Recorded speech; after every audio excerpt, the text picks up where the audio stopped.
The X-Zone Radio Show with Rob McConnell is largely an opinion talk show. All opinions, comments, or statements of fact expressed by Rob McConnell's guests are strictly their own and are not to be construed as those of the X-Zone Radio Show or endorsed in any manner by Rob McConnell, Relmar McConnell Media Company, the X-Zone Broadcast Network, its affiliated networks, stations, employees, or advertisers.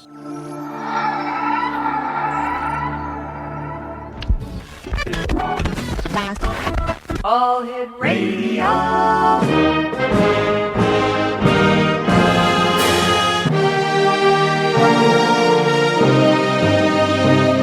Welcome to the X-Zone, a place where fact is fiction and fiction is reality. Now, here's your host, Rob McConnell. X-Zone Nation, my guest this hour is Bradley Lockerman, and he's best known for his work as a contract player with the CBS daytime series Capital, which was for 5 years, and ABC's long-running General Hospital for 15 years. He has been seen in Dumb and Dumber, The Naked Gun, 33 1/3, and while serving as a board member with LACES, that's Los Angeles County Epilepsy Society, Brad directed and co-produced the short film A Very Special You. In the past, Brad was a volunteer with the LAPD, the Los Angeles Police Department, serving as a part-time counselor to troubled youth. He was a member of the Park Advisory Board for the Westwood Recreation Complex for many years, and 25 years officiated youth basketball games throughout Los Angeles. Brad created BKL Films and Keepers of the Earth, LLC, for the purpose of bringing the John Searl story DVD to the marketplace, and is credited as a writer, director, and executive producer. Joining me now is Bradley Lockerman. Bradley, welcome to the X-Zone. Hello, Rob. Great to be here. Great having you here, Brad. How did you get involved with the John Searl story? Well, I was up in Estes Park, Colorado, with the Dumb and Dumber crew, the Farrelly brothers and Jim Carrey, and I had a day off shooting, and I thought, well, I'll go for a jog, and that was a mistake because of the altitude. I almost keeled over. So I went in the lobby, and I was looking around the Stanley Hotel, and a man stepped up behind me, tapped me on the shoulder, and introduced himself, began to tell me a story. And he was this little British fellow with sparkle in his eyes, deep sky blue eyes, and he told me a story about a generator that flies.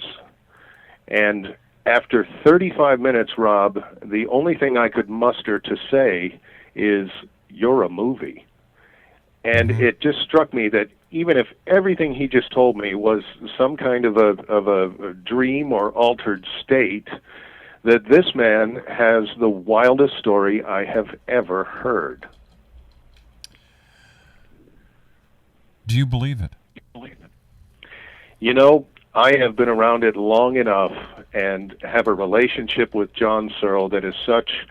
I have seen magnets perform in ways that are stunning. I have seen a round magnet travel around another round magnet and continue to travel. One of the things that the scientist said is impossible. I have seen that he prints his magnetic fields with a sine wave pattern that is there that the scientists say cannot be there. These two items alone are enough to say that John Searl did something extraordinary. X-Zone Nation, this hour is going to be truly amazing. We have to take a 2-minute commercial break here, Bradley. When we come back, more of the John Searl story.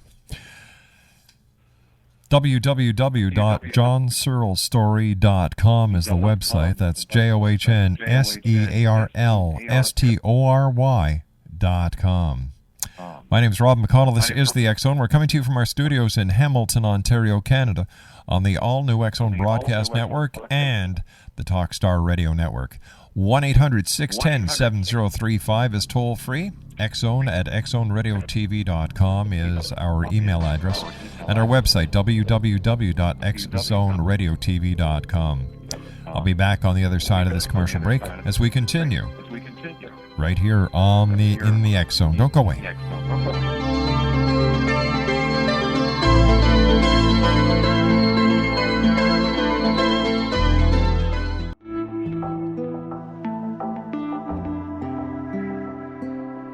Take a step back in time and discover old Florida cuisine at Marsh Landing Restaurant in Fellsmere.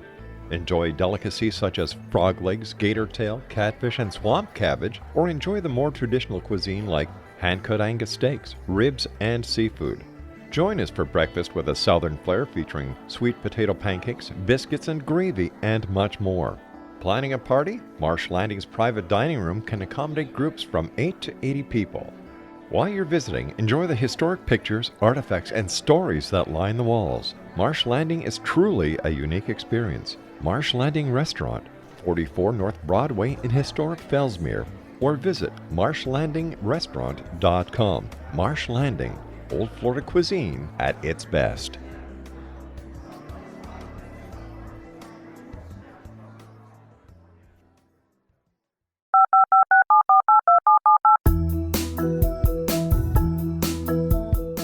Did you know that when you're on the road with limited data or Wi-Fi, you can still listen to the X-Zone Radio Show with Rob McConnell, The Science of Magic with Gwilda Wiyaka, X-1, Dimension X, Space Patrol, and every minute of the X-Zone Broadcast Network by calling 213-401-0080, courtesy of Audio Now.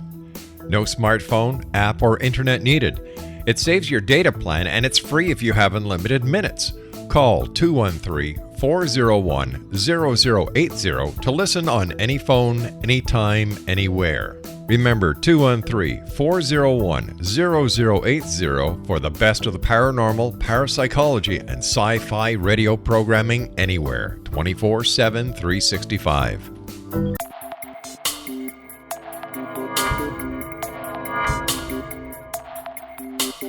Are you interested in the paranormal, ghosts, UFOs, or psychic phenomenon?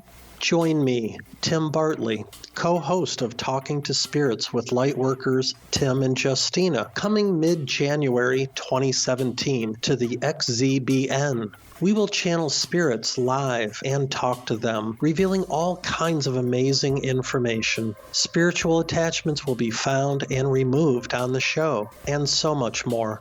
To find out when you can listen to Talking to Spirits with Lightworkers Tim and Justina, visit www.xzbn.net for listeners on both sides of the veil.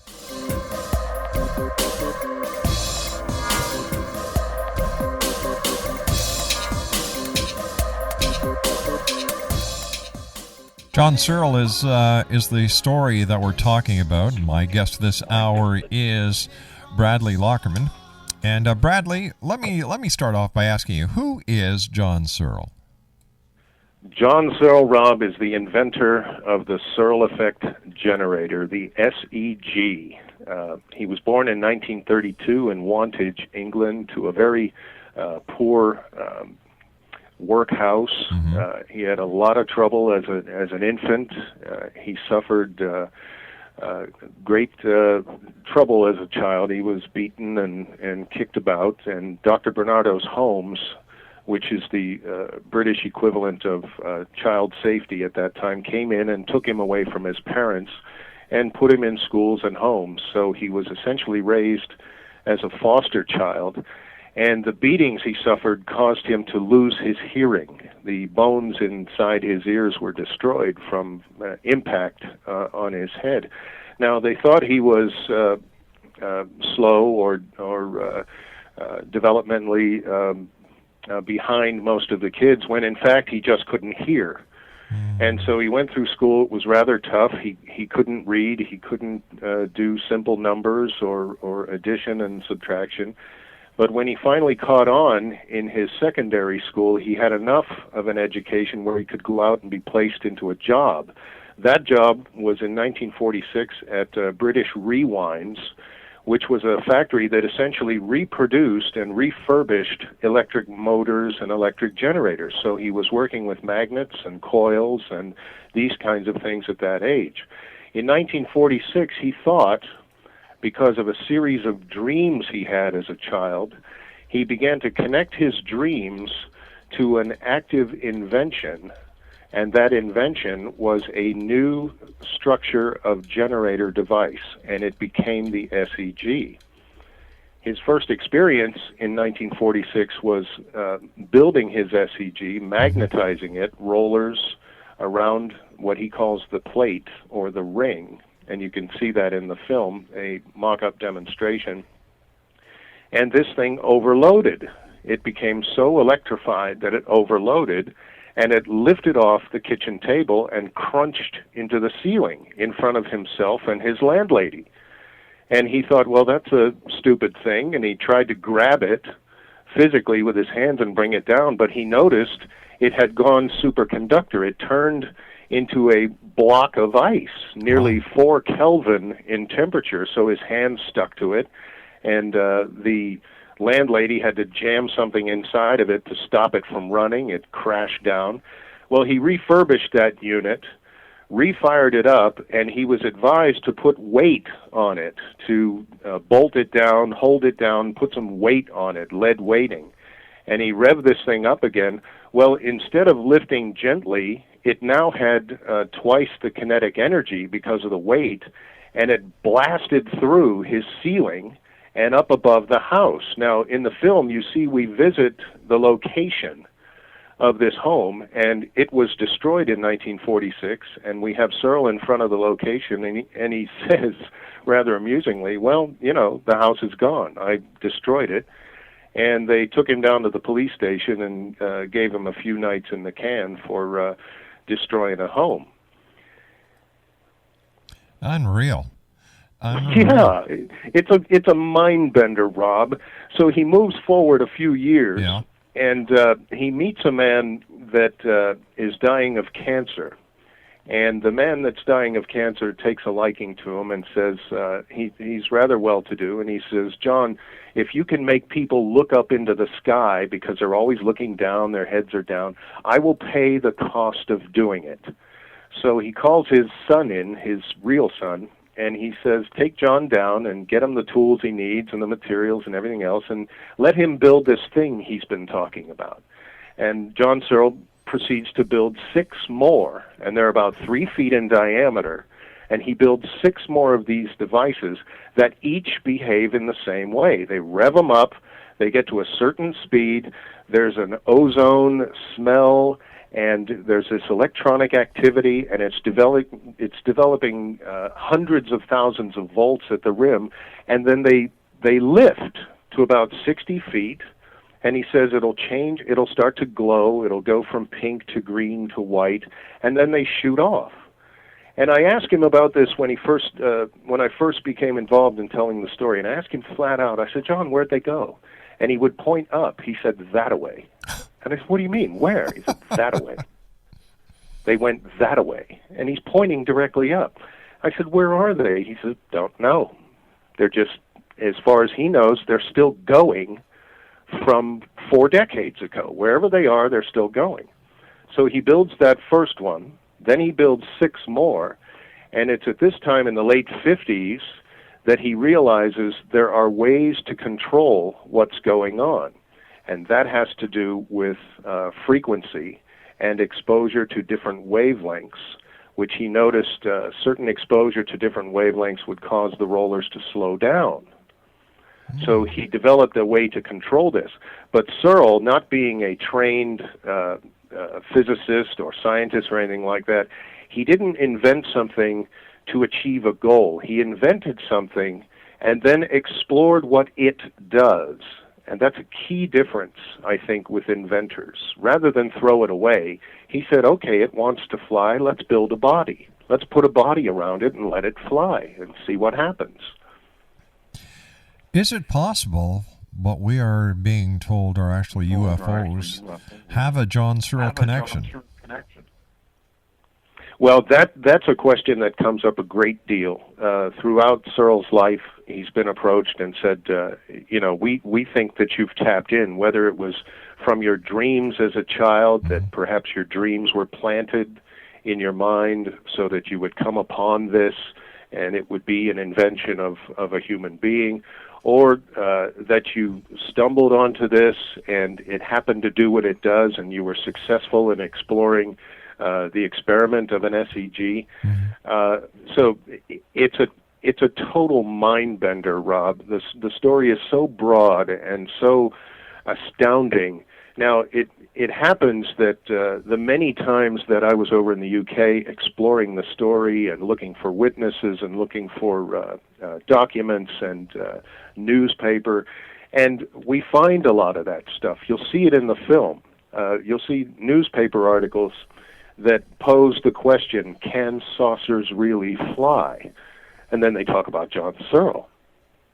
Now, here's a guy through the late 50s and the 1960s up until 1972 who is flying a levity disc around the southwest of England in the Warminster area. And he's experimenting with this and actually frightening people. I would imagine so. Well, there's a particular piece on a short preview, and I think you can find it on our Facebook location, where we recently discovered a piece of footage, 2 police constables. Now, very believable police constables. It's hard to doubt their word. They're paid to tell the truth. And Constable Willie says, this is what it looked like, and he draws a picture. Now, it's an identical picture of a Searl levity disc. And his partner, the other police constable, is saying, yeah, well, we got in the car and we chased it. Now, this is in Warminster right around the 1960s. Now, when we got the piece of footage, I called Searl, and I said, John, we've come across a piece of footage from your past. And before I could get anything out, he says, oh, you mean the cops? And I said, yeah, the cops. What do you know about the cops? He said, yeah, we chased the cops, and then they got in their car and they chased it for quite a while. We had a lot of fun with them. And meanwhile, at the same time, and you'll see this in that short piece of footage on John Searl Story Facebook, you'll see a town hall meeting in Warminster. Now, Warminster at the time was saying, how many people are afraid of the thing? Now, in the late 60s, you had a great big amount of UFO stories coming out of Warminster saying they've been plagued by this flying disc. And this flying disc is bothering everybody, and everybody is seeing it, and it became the Warminster Mysteries. It became the Warminster Thing. Well, at the same time, over on Cookham Hill, John Searl is flying his levity disc all over the place in the same neighborhood. Coincidence? I don't think so. Are there any of these levity discs around? Well, the last one that he built in the 70s, he called his Demo 1. The Demo 1 project was the final project to get everybody to say, okay, there it is. It's Searl's device. We all see it, and it's going to fly. At this time, all of the activity that had come through the 50s and the 60s was such that governments were aware of him. The Aldermaston Atomic Works in Great Britain was aware of him. Scientists were aware of him. He used to hold meetings at St. John's Hall, and we visit St. John's Hall in the film. I take Searl there, and I ask him to describe. He would have 400-plus people attending his Sunday meetings. He called them his Sunday meetings and shows, where he would demonstrate the Searl device. And he'd have press, and he'd have scientists, and he'd have regular folks, and he'd tell them this is what we're doing. So the press and everybody was aware. There was a change in between the early 70s and the late 70s. And we're not certain why the change happened, but we can speculate. He had parked a levity disc near Blackbush Airport. Now, parked, I mean he puts it in the sky and he parks it, and it just sits there in a sky at a certain altitude, certain place, and it just parked, and it's sitting there. Well, Blackbush Airport got upset because it's generating so much electricity that it's interfering with radio communications, and they knew it was Searl. They call him up and say, could you move your disc? You're interfering with radio communications. The planes can't land. And the press got a hold of that and called Searl and said, did Blackbush just call you and ask you to move the disc? He said, yeah, we've moved it. Well, we're going to put that in the paper. And John said, well, okay, I'm going to get the paper. He gets the paper, and the paper, in a strange way, says UFO blocking Blackbush Airport. It Stan- doesn't say Searl disk. It doesn't say Searl device. It suddenly started to say UFO. All right, stand by, So there Bradley. was- You and I have to take our commercial break with the news. We'll be back on the other side as we continue from our studios in Hamilton, Ontario, Canada, on the X Zone Broadcast Network.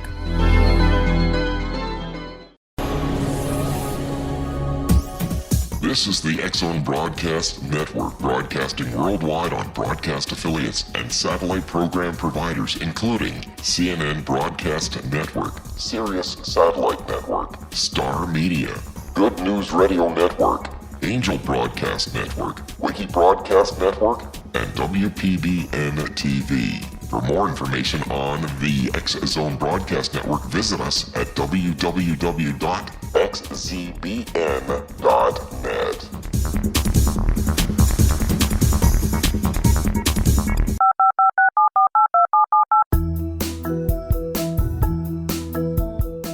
Did you know that when you're on the road with limited data or Wi-Fi, you can still listen to the X Zone Radio Show with Rob McConnell, The Science of Magic with Gwilda Wiyaka, X-1, Dimension X, Space Patrol, and every minute of the X Zone Broadcast Network by calling 213-401-0080, courtesy of Audio Now.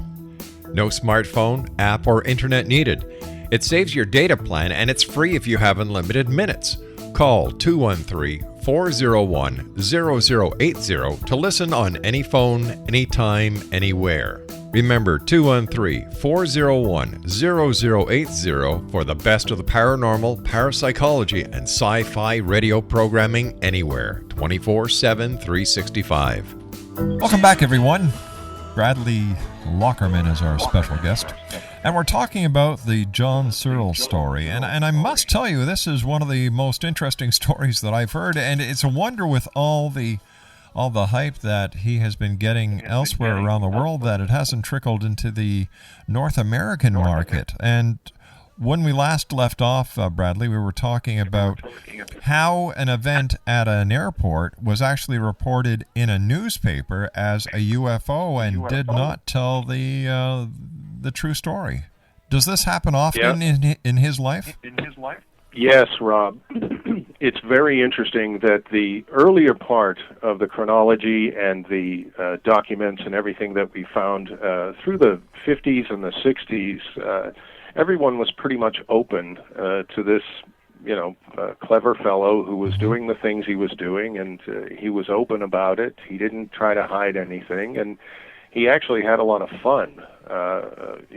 Probably got himself into minor trouble here and there. But the reports and the news, so to speak, that was coming in did tend to alter through the 70s, and it may be due to an event that occurred. Searl talks about it in the film where they took the P-11. He designated his craft P was an experimental no people aboard. He was flying the P-11, and they brought it in, and they changed the plates, and they launched it. Well, unbeknownst to him, a television crew saw them, and the TV crew went to the local radar station, Air Force Base. This is all in southwest England, and said, "Do you have something on radar?" And they said, "No." Well, we just saw something, and it was very strange, and it came in, and these people did something with it and sent it away. Well, this garnered the attention of the Air Commodore of Great Britain in the 60s. So they waited a week, and they went back with the Air Commodore to this place and waited and said, if it was there, let's see if it comes back. Well, sure enough, it does. And Searl and his team change the plates, bring it in, change the plates, and send it off again. Well, to hear Searl tell the story, and you'll see this in the film, the Air Commodore says, bring that back. He steps up to Searl, puts his hand on his shoulder, and says, what are you doing here? What is that? And bring it back. And Searl says, well, it'll be back. It'll be back in a few days. It's ham radio programmed, by the way. We can get into that at some point if you like. But the Air Commodore, having seen it, lays out a broadcast a week later. Actually, it was a few days later. Searl's at his home with a representative from Aldermaston Atomic Works, which is the Los Alamos of Great Britain, essentially. And they hear this broadcast, news update coming over the airwaves saying, people in Warminster, don't worry, it's not UFOs, it is the work of John Searl. And the Air Commodore begins to describe what he saw. Now this, according to Searl, is broadcast all over. It's in Germany, it's in Australia, it's in New Zealand, where the Air Commodore says, once John Searl comes forward into the public, he will be ahead of the Americans, he will be ahead of the Russians, and they will all come to him for how he does it. Now, this was earth-shattering. So it's a question that we don't, we can all speculate on why the press coverage starts to change afterwards, because a lot of dynamics are in play here. Now, you and I can both remember, I think, in 1969 when Neil Armstrong and Buzz Aldrin stepped on the moon, if you would have told me the following day that there's some guy in southwest England with flying discs or flying saucers, I would have said, yeah, I can believe that. We're walking on the moon. But why hasn't Are you there? Yeah, I'm just wondering why his technology isn't being used today. The speculation is suppression. The change in the press. Why do they not say it's John Searl and his discs? But have you actually seen this disc perform what it's claiming to do? No, I have seen the evidence, the photos, everything that you see in the film is in there. We have dug for Mm-hmm. we have. But there is no evidence. There's. How come? Well, there's the evidence as far as it's presented in the film. You'll see the photos. You'll see the films that were shot. You'll see the witnesses that we were able to find. All of that is in there. And believe me, it is such a mind-bender that where you're standing right now is the same point of frustration that everyone, including myself, have. My goodness, this is not just a mind-bender. This is an earth-shaker. Why don't we know about this? It almost parallels Nikola Tesla's story. Bingo. Very good and very well said. We took the Nikola Tesla situation from a point, and we tried to address it, and you'll see it in the film. We don't go for one side or the other in the film. We try to walk a nice straight line in between both skeptic and believer side, but we try to maintain a pretty steady line in between. Physics prior to relativity was based on ether theory. And without getting too technical, nor sounding smarter than I am, there was a branch of physics when E equals mc squared and Einsteinian relativity came into play. And all of physics took a turn and followed relativity, which of course leads to atomic bombs and nuclear reactors and everything else. Searl thought in the same way Tesla did, because Tesla right away said, this Einstein theory doesn't work at the quantum level. It's essentially useless.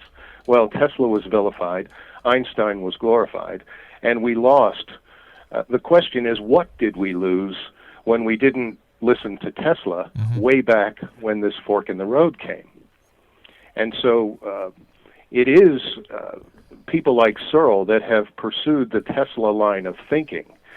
You don't have to hit an atom with a hammer and explode it to get the power out. Searl's idea was, let's take strong magnetic fields and influence the atomic structure. Let's pull it out with a magnetic field. And that's essentially how a Searl device works. He uses incredibly strong magnetic fields in a spinning structure that pulls electrons to the rim of the device. And those electrons can be used as electricity, because that's what electricity is, electrons. I'm sitting here listening, and I'm saying, this is a fascinating story. But why hasn't the development of these mechanisms been pursued by the inventor? Well, it has, and it has up until that point in the 70s. It was in the late 70s that Searl was getting into trouble regarding people that were ostensibly part of his team. They were also parts of others that were investigating, and I say others in quotes, whether it was people from the Men in Black or the governments pushing people in to see what Searl was really doing. He couldn't trust a lot of the people that were with him. At the same time, he had spent so much time building and developing his device, he had trouble at home with his family and his kids. And it came into the late 1970s and early 80s when he was powering his home from a Searl effect generator, and he could switch off from the grid and onto his SEG. Now, the power company would see that his lights were still on, and so there was a battle ensuing as to what Searl was really doing, and of course a law case came up, and they arrested Searl, and they put him on trial for essentially stealing power and for some other minor charges because of the battle that was going on back and forth. Well, Searl has a not quite a victory, but he's not thrown in prison for too very long. And at this point, his family's destroyed. No one's believing him anymore. He's lost his materials.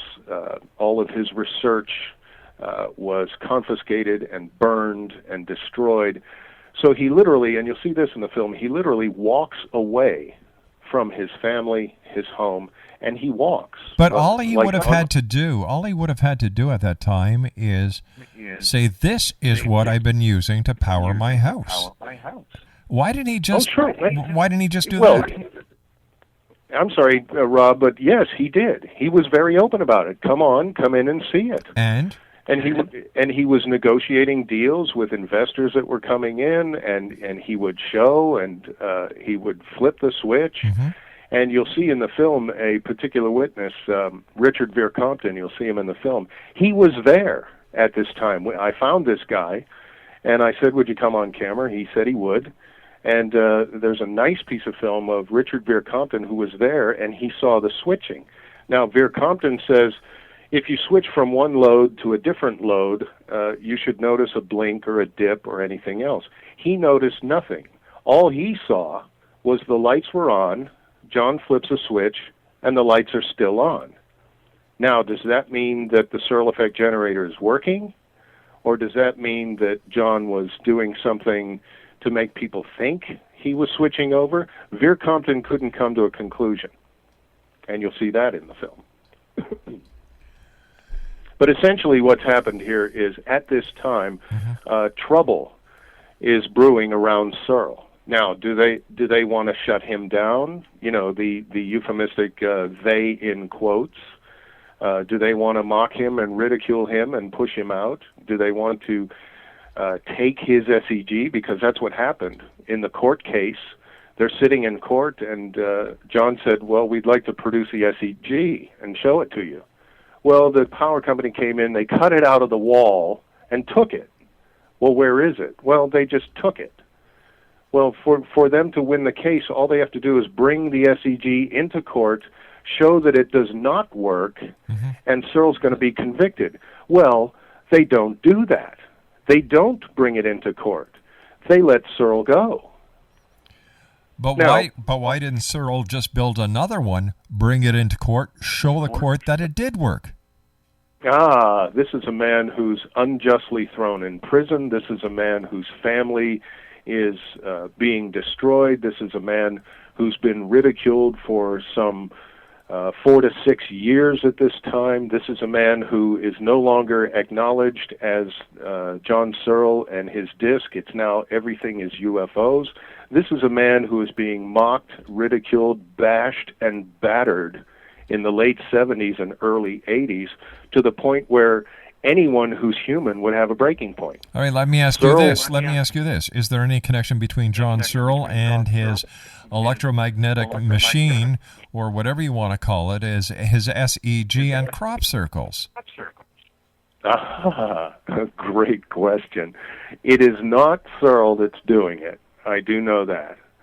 But it's a great question in terms of the energy that it would take to create those. Right. Now, Searl does not know if the SEG that they took from him was de-engineered or not. He will tell you that it was not de-engineered because they cannot recreate the magnetic fields. That's the key to the Searl device.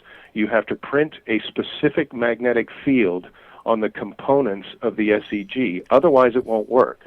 Now, he contends that no one can do that he can do that, and he's done that so many times before. And the directions, the keys to that are in the law of the squares, which is a whole technical side of things.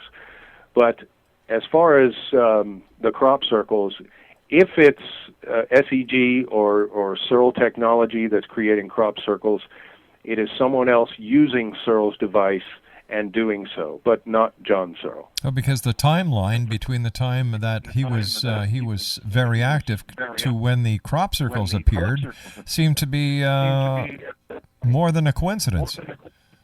Yes. Yeah, we like the word synchronicity these days. I have been dumbfounded and forced to rock back in my chair. My eyebrows go to the top of my head. My jaw hits the ground so many times, pardon me, as I've been telling and studying this story over the years. It just stuns me. And yes, that's very similar and a part of synchronicity. But it was not John Searl that did the crop circles. If somebody's using Searl technology to do that, it is not him. All right, stand by. You and I have to take our final break for this hour. Exonation, our very special guest is Bradley Lockerman. Here's the website to get a copy of this John Searl story DVD. www.johnsearlstory.com. That's www.johnsearlstory.com. I'll be back on the other side of this commercial break with Bradley Lockerman as we continue talking about John Searl here on the X-Zone, live and around the world from our studios in Hamilton, Ontario, Canada, on the X-Zone Broadcast Network and the Talkstar Radio Network. Don't go away.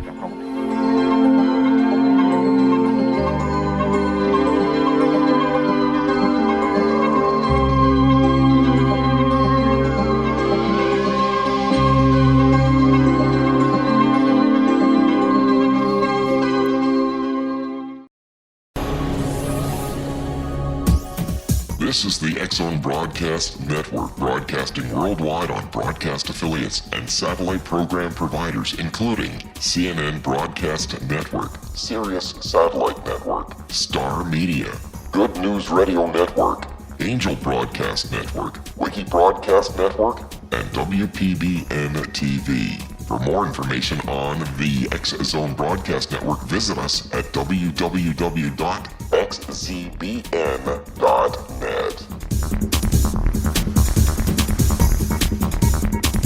19th Sergeant Central. 19th Sergeant, check. Officers on the scene.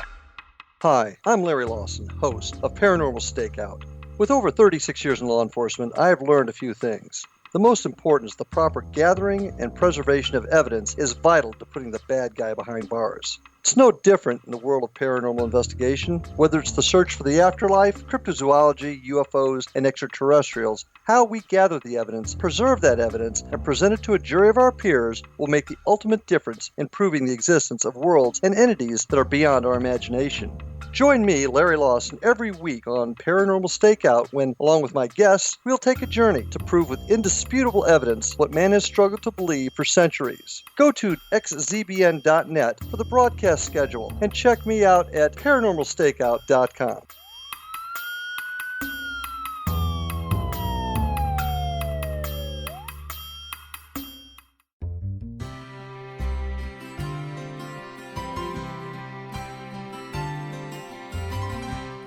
True healing must address 4 levels: physical, emotional, mental, and spiritual, for us to live joyful and productive lives. We tend to treat 3 of the 4, leaving the spiritual languishing. If you're tired of the same dysfunctional patterns cropping up in your life, Soul Balancing is for you. Trixie Phelps, owner and founder of Soul Balancing, is a naturally gifted energy healer trained in numerous esoteric forms, including shamanism. Trixie has created a powerful modality that safely and effectively clears your energetic field. A soul balancing session can remove interference, heal trauma, and restore your hope. Contact Trixie for a life-changing long-distance session today. www.soulbalancing.world.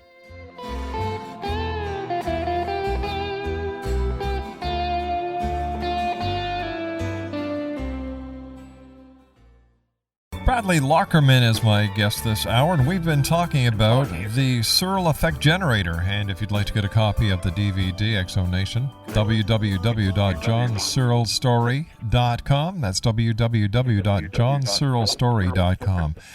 So where does it stand with John himself as to the development of the SEG or the rebuilding of the SEG to prove to the world that he is right, he can do it, and that it's not a hoax?